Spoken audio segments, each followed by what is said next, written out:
Berkelahi kita. Jangan mau kita seperti itu. Mereka yang mendengarkan nasihat mempunyai hikmat.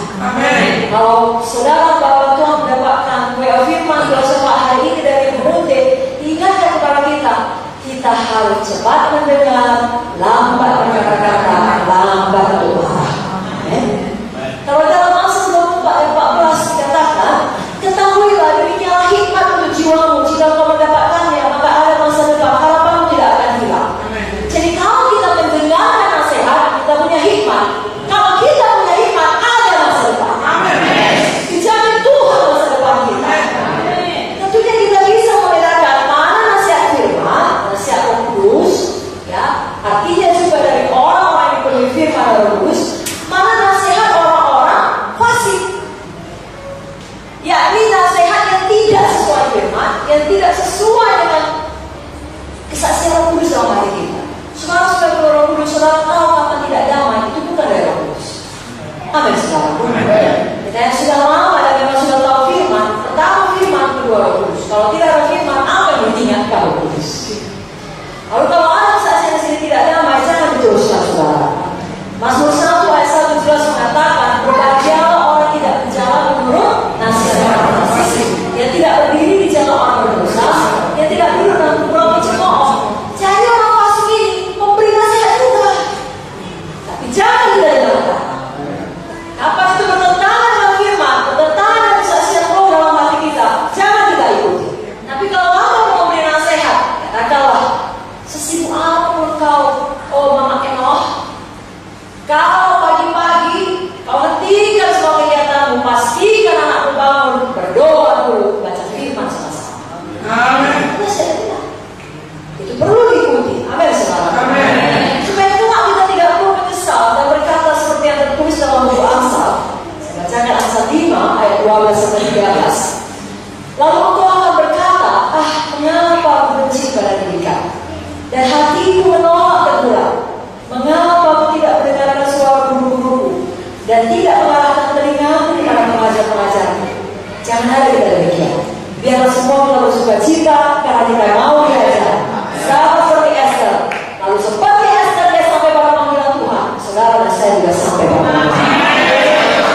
Haleluya. Walaupun kita rasa cara kita sudah cukup baik, lalu dalam firman Tuhan menerangkan cara Tuhan adalah cara terbaik, kita ubah cara kita dalam. Tiap hari tambah baik, apalagi dia pulang, apalagi dia tahu. Lalu pelayanan kita tambah baik, hidup kita tambah baik, segala aspek dalam hidup kita diberkati.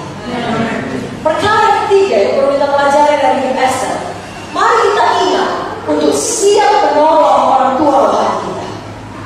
Saya bacakan Esther 4 ayat 1 sampai 5. Setelah Mordekai mengetahui segala yang terjadi itu, ia mengoyakkan pakaiannya, lalu memakai kain kabung dan abu. Kemudian keluar berjalan di tengah-tengah kota sambil melolong dengan nyaring dan pedih. Sekarang bisa bayangkan manusia melolong. Dengan ini dia datang, dia sampai ke depan pintu gerbang istana raja. Karena seorang putra boleh masuk pintu gerbang istana raja dengan berpakaian kain kabung. Di tiap-tiap daerah kemana Tita dan tahunan raja telah sampai, ada perkampungan yang besar di antara orang Yahudi, sertai puasa dan tangis. Oleh banyak orang dibentangkan kain kabung dengan abu sebagai lapik tidurnya. Ketika dia yang dan sida-sida Esther memberitahu hal itu kepadanya, maka sangat risau hati sang ratu. Lalu dikirimkannya pakaian supaya dipakaikan pada Mordekai dan supaya ditanggalkan kain kabungnya daripadanya, tapi tidak diterimanya. Maka Esther memanggil Hathach, salah seorang sida-sida raja yang tak pernah bergindam dari dia. Lalu memberi perintah kepadanya menanyakan Mordekai untuk mengetahui apa artinya dan apa sebabnya hal itu. Jadi Esther ini sudah jadi ratu, sudah enak hidupnya, sudah mewah, tetapi itu tidak mengubah hatinya yang baik. Saudara pun kesuksesan tidak membuat dia tinggi hati dan lupa diri. Kita pun demikian. Ketika Esther mendengar Mordekai bersusah hati, Esther langsung ingin menolong, padahal dia belum tahu betul apa masalahnya. Karena Esther memiliki hati yang lembut, dia langsung bertindak. Inilah anak Tuhan yang bisa dipakai Tuhan, karena dia tahu selalu hormat, berbakti kepada orang tua. Mordekai mungkin, karena kita tidak menjelaskannya, mungkin tidak pernah menceritakan kepada Esther betapa besar pengorbanan yang dilakukannya ketika dia memutuskan untuk membela Esther sebagai anak.